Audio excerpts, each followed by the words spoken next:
இந்திய நாடு என் வீடு, இந்தியன் என்பது என் பேரு. இந்த பாட்டு இந்தியா, ஆனால் படத்தோட பேர் வந்து பாரத விலாஸ். இப்படி 2 பேர்கள் அந்த படத்தில் வரும் இல்லையா? அதே மாதிரி இப்போ இந்தியான்னு சொல்கிறதா பாரத்ன்னு சொல்கிறதா அப்படின்னு பல டிஸ்கஷன் போயிட்டுருக்கு. எங்கே போனாலும் வந்து என்னப்பா ரிசர்வ் பேங்க் ஆஃப் பாரத்ன்னு சொல்லிடுறதா, இல்லை வந்து ரிசர்வ் பேங்க் ஆஃப் இந்தியான்னு சொல்லிடுறதா, இப்படின்னு டிஸ்கஷன் போயிட்டுருக்குல்ல. நிறைய பேர் கருத்து சொல்லியிருக்காங்க. நயனார் நாகேந்திரன் அவர்கள் பாஜகவோட எம்எல்ஏ, சட்டமன்ற தலைவரெல்லாம் இருக்கார் பாஜகவில். அவர் என்ன சொல்லியிருக்காரு அப்படின்னா, நம்ம சொல்லும்போதே பேசும்போதே நிறைய வழக்கில் பேசுகிறோம். பாரத நாடு பழம்பெரும் நாடுன்னு பாரத நாடு ஆரம்பத்தில் இருந்தது. அதனால் பாரதம்னு சொல்லி அழைக்கிறதுல எந்த விதமான தவறும் இல்லை. அதில் இது ஒரு சர்ச்சைக்கான இடமே இல்லை. இது தொடர்பாக திமுக எம்பி கனிமொழி அவர்களும் வந்து நிறைய விஷயங்கள் சொல்லியிருக்காங்க. இப்போ என்ன பாரத நாடு அதை பற்றி கேட்க போகிறீங்க, அதானே அடுத்த கொஸ்டின் அதானே கேட்க போகிறீங்க. மேடம் வந்து ப்ரிப்பேர்டாக இருக்காங்க, அடுத்து நீங்கள் என்ன கேட்க போகிறீங்க ஐ நோ அப்படின்னு. நீங்கள் அடுத்த கேள்வி அரசியல் சாசனத்தில் பாரத்னு இருக்குன்னு சொல்லுவீங்க.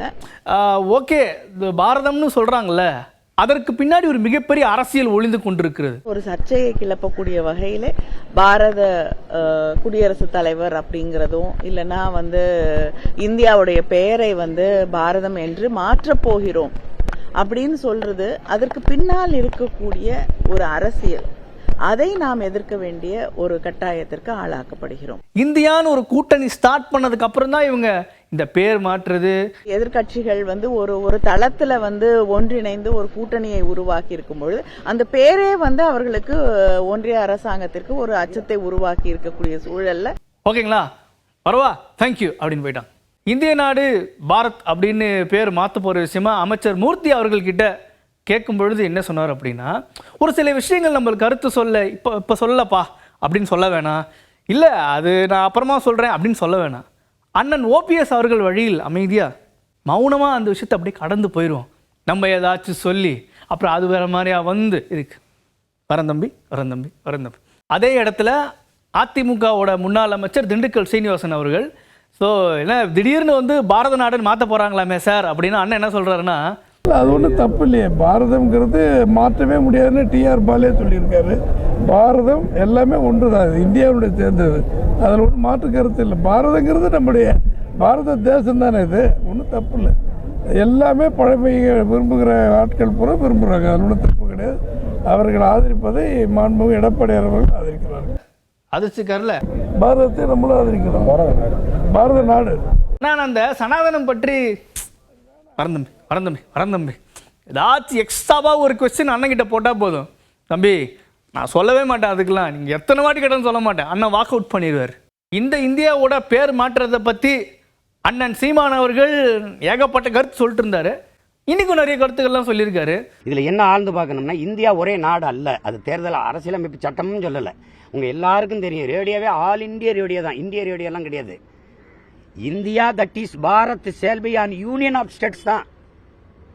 திடீர்னு தேவைன்னா ஐக்கியங்களை ஒன்றிய மாநிலங்கள் அவைதான். அது உங்களுக்கு விளங்குதுன்னு நினைக்கிறேன். மாநிலங்கள் அவைதான். அப்ப மாநிலங்கள் அப்படின்னா பல நாடுகள் பல தேசங்களின் ஒன்றியம் தான் அது. அப்படிங்கும்போது ஒரே நாடுங்கிற வார்த்தை எப்படி? ஒரே நாடு, ஒரே ரேஷன் கார்டு, ஒரே தேர்தல். ஒரே நாடு ஒரே தேர்தல், ஓகே ஃபைன். எல்லாத்துலேயுமே இருக்கா? எல்லாத்துலேயுமே இருக்கா? தண்ணி ஒரே நாடு ஒரே தண்ணி ஏற்கிறேன். ஒரே நீர் எங்க?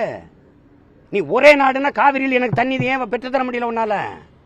ஒரே நாடை பேசுற நீ அங்கே வாய் மூடிட்டு மௌனமா இருக்க. ஒரே ரேஷன் கார்டு இருக்கு, டெல்லியிலேருந்து காஷ்மீர் வரைக்கும், காஷ்மீர்லேருந்து கன்னியாகுமரி ஒரே ரோடு இருக்கு. நீர் எங்க? ஒரே நீர் இருக்குமா? தண்ணி வாங்கி கொடுத்துருவீங்களா அப்படின்னு கொஸ்டின் கேட்டுட்டு பாஜக தலைவர் அண்ணாமலை அவர்கள் வந்து என்ன சொல்லியிருக்காருன்னா, நாம் தமிழர் கூட யாருமே கூட்டணியே போக மாட்டாங்க, அதனால தான் நாங்கள் தனியாக நிற்கிறோம் அப்படின்னு சீமான் அவர்கள் சொன்னார். அதுக்கு அண்ணன் என்ன கருத்து சொல்லியிருக்காருன்னா, பாஸ் உங்கள் பெரிய முதலாளிகிட்ட போய் கேளுங்க. உங்கள் ஆளுகள்கிட்ட கேளு தம்பி, என்கிட்ட எத்தனை தடவை கூட்டணிக்கு பேசுனாங்கன்னு கொஞ்சம் பேசி பாரு. உங்கள் பெரிய முதலாளியே அனுப்பினதெல்லாம் இருக்குது, கொஞ்சம் கேட்டு பாரு ஆமாவா இல்லையான்னு. இப்போ உங்கள் ஆளுக்கு கூப்பிட்டு தான் இருக்காங்க, பேசிட்டு தான் இருக்காங்க. சும்மா ஏதாவது தெரியாமல் சின்ன பிள்ளை. இந்த உதயநிதி ஸ்டாலின் அவர்கள், அண்ணாமலை அவர்கள் இவங்கெல்லாம் கேள்வி கேட்டு என்கிட்ட கேட்காதீங்க. ஸ்டாலின் ஐயா தான் சொல்கிறாரா, எடப்பாடி ஐயா, மோடி ஐயா ஏதாவது சொன்னாங்கன்னா சொல்லுங்கள், நான் பதில் சொல்கிறேன். தம்பி உதயநிதி, தம்பி இந்த பேர் என்ன, தம்பி தம்பி இரு தம்பி இரு தம்பி இரு தம்பி இரு தம்பி கொஞ்ச நேரம் இரு தம்பி பேசிட்டு இருக்கோம்ல பெரிய மனுஷங்கன்னு தான் சொல்லணும். அந்த அந்த என் தம்பி அமீர் எடுத்த படத்தில் பருத்தி விரல போடா போடா ஊரில் பெரிய மனுஷன் தான் அனுப்பி விடுறாங்க. நான் அவர்களுக்கெல்லாம் பதில் சொல்ல மாட்டேன். ஒரு முதல்வர் ஸ்டாலினோ, ஐயா எடப்பாடி பழனிசாமி அவர்களோ, ஒரு ஜோ பைடன் அவர்களோ, அல்லது புட்டின், ரஷ்யாவில் புட்டின் அவர்களோ, இவங்கெல்லாம் கேள்வி கேட்டு என்கிட்ட கேளுங்க, அதுக்கு நான் பதில் சொல்லிட்டு போகிறேன். அவங்களுக்குலாம் நான் சொல்ல வேண்டிய அவசியம் இல்லை அப்படின்றார். இந்த சனாதனம் தொடர்பாக வந்து சீமான் என்ன சொல்கிறார் அப்படின்னா, சனாதனம் வந்து பிரிவினையெல்லாம் ஏற்படுத்துன்னு சொல்லிட்டு இருக்காங்கல்ல, அதுதான் அண்ணன் வந்து மேற்கோள் காட்டுறாரு. மனுஷங்க தான் எல்லாமே வந்து பிரித்து பேர்லாம் வச்சுருக்காங்க அப்படின்னு சொல்கிறாரு. ஃபார் எக்ஸாம்பிள் அவன் தான் சொல்கிறானுங்க, நாயில் கூட இருக்குது, இது பமேரியன், இது அல்சேஷன், இது கோல்டன் ரெட்ரீவர், நாயில் இருக்குது, அப்போ மனுஷாவில் இருக்கக்கூடாதா அப்படின்னு. அந்த முன்னாடி நிற்கிறதுல அதுக்கு நாயின்னு அதுக்கு தெரியாதுடா, அதுக்கு நாயின்னு பேர் வச்சது நான் தான். பன்னிக்கு தெரியாத பன்னின்னு நான் தான் பன்னின்னு பேர் வச்சிருக்கேன். மனுஷன் நம்ம தான் வச்சுருக்கோம். ஏன் பாம்புக்கு கூட இதுக்கு தென்னை மரம், தென்னை மரத்துக்கு தெரியுமா சொல்லுங்க? இது பாம்புக்கு தெரியுமா நான் பாம்பு, அதில் என் பேர் நல்ல பாம்பு அப்படின்னு அது சொல்லுதா? அது சொல்லி தெரியுமா? இவங்கள மாதிரி ஒரு மனித பிறப்பில் உயர்வு தாழ்வு பாராட்டி தாழ்த்தி சக மனிதனை தன்னை போல எலும்பு நரம்பு சதை ரத்தம் பசி உறக்கம் கனவு கண்ணீர் கொண்ட சக மனிதனை தாழ்த்தி வீழ்த்தி சுகம் காணுகிறதுக்கு பேரு நோய், மனநோய். அதை தான் அவர் சொல்றார் கொடிய வைரஸ்ன்னு. இந்த இந்தியாவோட பேர் மாற்ற போகிறதா போய் கொண்டிருக்கும் டிஸ்கஷனில் காங்கிரஸ் எம்பி ஜோதிமணி அவர்கள் நிறைய வருஷம் சொல்லியிருக்காங்க. பேரை மாத்தணும்னால அதுக்கு ஒரு முறை இருக்குல்ல. இப்ப நாடாளுமன்றத்துக்கு கூடிருச்சா இல்ல, பேர் மாத்திரக்கு மசோதா வந்துருச்சா இல்ல, அதுக்குள்ள எப்படி குடியரசுத் தலைவருடைய அழைப்புதல்லையும் பிரதம மந்திரியோட அழைப்புலையும் பேர் மாத்திருக்காங்க. சோ அப்ப அவங்கள பொறுத்த வரைக்கும் இந்த நாடு மக்களுக்கு சொந்தம் கிடையாது. இந்த நாடு வந்து பாஜகவுக்கும் RSSக்கும் நரேந்திர மோடிக்கும் சொந்தமானதுன்னு நினைக்கிறாங்க. அது இல்லைன்னு வருகின்ற நாடாளுமன்ற தேர்தலில் மக்கள் நிரூபிப்பாங்க. சைனாக்கும் நம்மளுக்கும் நிறைய எல்லை ப்ராப்ளம்லாம் இருக்கு. அதை பற்றிலாம் பிஜேபி பேசுகிறாங்களா? அங்கேருந்து நம்ம டிஸ்ட்ராக்ட் பண்ணி இந்த மாதிரி நாங்கள் பேர் மாற்றுறோம். நீங்க அக்னிபா திட்டத்திற்கு எதிராக இதே வட மாநிலங்களில் இளைஞர்கள் கொடிபிடித்துக் கொண்டிருக்கிறார்கள். அதே மாதிரி சீனா நம்மளுடைய நிலப்பரப்பை ஆக்கிரமிச்சு இந்தியாவுக்கு உள்ள வந்து உட்கார்ந்திருக்காங்க. இந்திய இறையாண்மைக்கு, இந்தியாவின் உள்நாட்டு பாதுகாப்புக்கு மிகப்பெரிய அச்சுறுத்தலாக இந்த சீனா இருக்கு. ஆனா அந்த சீனான்னு சொல்றதுக்கே ஒரு பயப்படுகிற ஒரு அரசாங்கம், ஒரு பிரதமர் இன்னைக்கு இருக்கார். இதெல்லாம் தான் நம்ம பேசணும், இதெல்லாம் தான் நம்ம பேசுறோம். அதுல இருந்து நீங்க வந்து மடைமாற்றம் செய்யறதுக்கு தான் இது சொல்றாங்களே ஒழிய, இந்த பேர் மாற்றதுனாலயோ இந்த மாதிரி பிரச்சனைகளை திசை திருப்பதனாலயோ நரேந்திர மோடி அரசாங்கம் தோல்வியிலிருந்து தப்பிக்காது. இந்த இந்தியாவோட பெயர் மாற்ற போகிறது தொடர்பாக புதிய தமிழகம் கட்சியிலிருந்து கிருஷ்ணசாமி அவர்கள் பேசியிருக்கிறாரு. கிருஷ்ணசாமி அவர்கள் வந்து பொலிட்டீஷியன் அவர் வந்து பேசியிருக்காரு. என்ன சொல்கிறாரு அப்படின்னா, நம்ம கான்ஸ்டியூஷனில் இருக்குல்ல, பாரத்னு இருக்குல்ல, இந்தியாவினுடைய கான்ஸ்டியூஷன் ஃபர்ஸ்ட் வரியே வந்து இந்தியா தி பாரத் ரெண்டும் ஒன்று தான். இந்த இந்தியா கூட்டணி ஃபார்ம் பண்ணதுனால தான் பிஜேபி வந்து இந்தியா பேரை பாரத்னு மாத்துறாங்களே அப்படின்னு ஒரு கருத்து இருக்கு. அதுக்கும் ஒரு சொல்லியிருக்காரு. அப்போ அவங்கள பாராட்டணும், இந்தியா கூட்டணி அது வந்து இப்போ பாரத்னு பேர் மாற்றதுக்கு தூண்டலாக இருந்தாங்கன்னு பாராட்டணும். ஆனால் இந்தியா ஃபுல்லாக சனாதனத்தை பற்றி பேசிகிட்டே இருக்காங்க. இவருக்கு பின்னாடி 4 பேர் நிற்கிறாங்களே, சேர் கிடைக்கலையோ.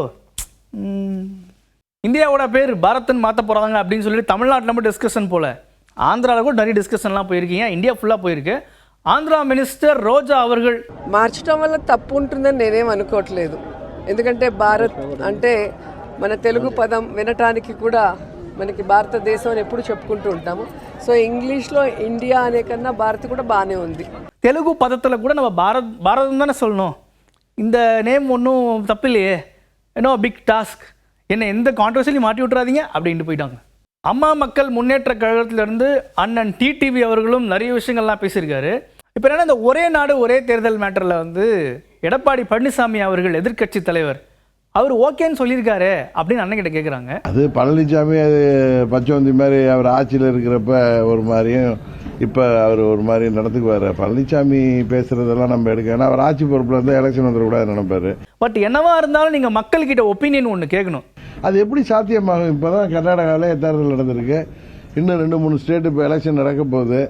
அது ஒரே நாடு ஒரே தேர்தல் வந்து எப்படி வைக்க முடியும்? அது ப்ராக்டிக்கலாக அது வந்து செலவை குறைக்கணும்னா இப்போ தேர்தல் நடந்த மாநிலங்கள்லாம் மறுபடியும் செலவினம் தானே அதிகமாகும்.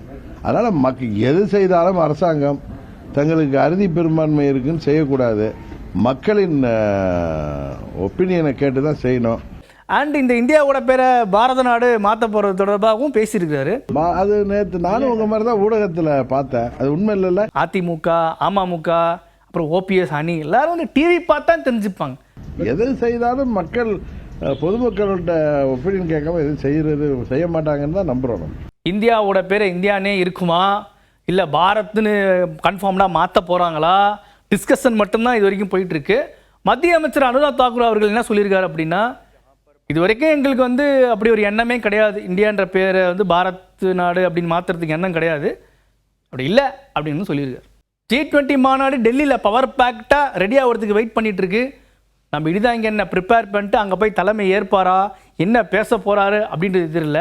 நீங்களே பாருங்கள்.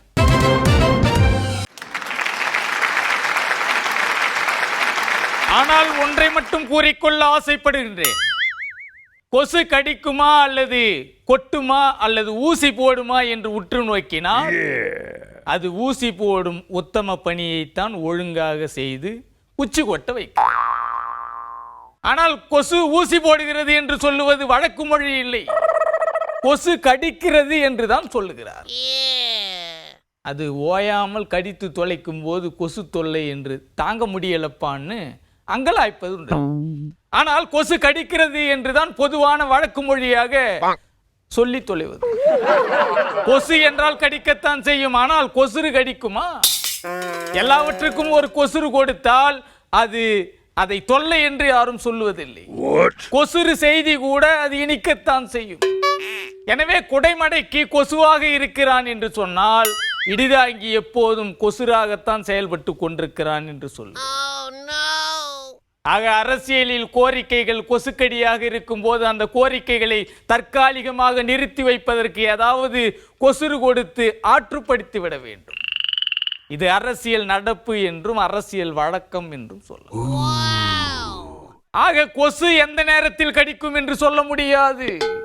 அதற்காக எந்த நேரத்திலும் தலைக்கவசம் போல கொசு கவசம் அணிந்து கொண்டு செல்ல முடியுமா? முடியாது. ஆனாலும் ராகத்துடன் அலையும் கொசுவுக்கு ராத்திரி ரொம்ப பிடித்து விடுகிறது. காரணம், இடிதாங்கிக்கு ராத்திரி தான் ரொம்ப பிடிக்கும். அந்தி சாயும் நேரம்தான் வசனங்களை கூவி விற்க முடியும்.